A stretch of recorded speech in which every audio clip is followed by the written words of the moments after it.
Isang kaharian na pinamumunuan ng matapang at makapangyarihang mga diwata. Isang lugar kung saan ang hangin mismo ay may kapangyarihan.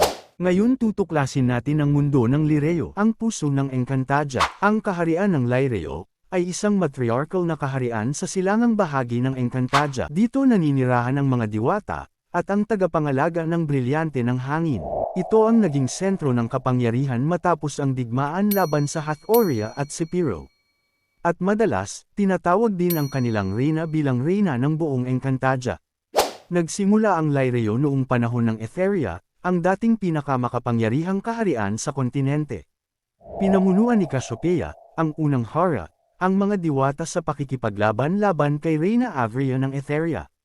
Si Emre mismo ang nagtiwala sa kanya upang itago at protektahan ang Mother Gem, ang pinagmulan ng apat na brilyante.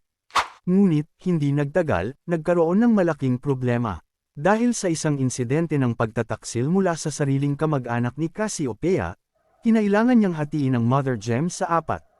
Matapos mabigyan ang bawat kaharian ng kani-kanilang brilyante, namayani ang kapayapaan.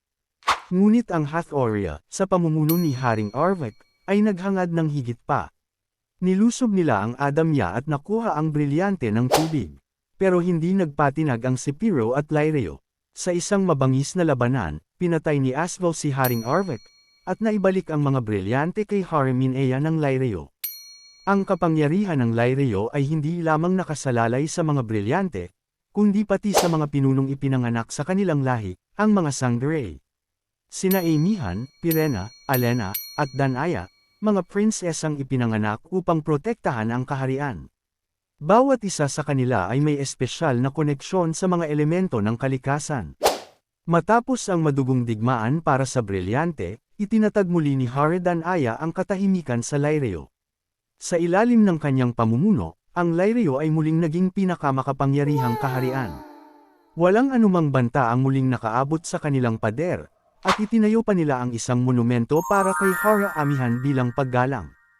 Ang Lireo ay hindi lamang isang kaharian ng mga mandirigma. Ito rin ay isang tahanan ng sining, kalikasan, at katapatan.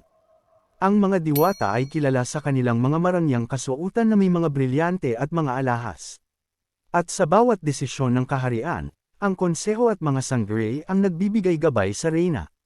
Isang matibay na tradisyon ang nagpapatuloy sa Lireo, na ang reyna ay hindi pinapakasal, kundi itinuturing na asawa ng kanyang tungkulin at ng kanyang mga nasasakupan.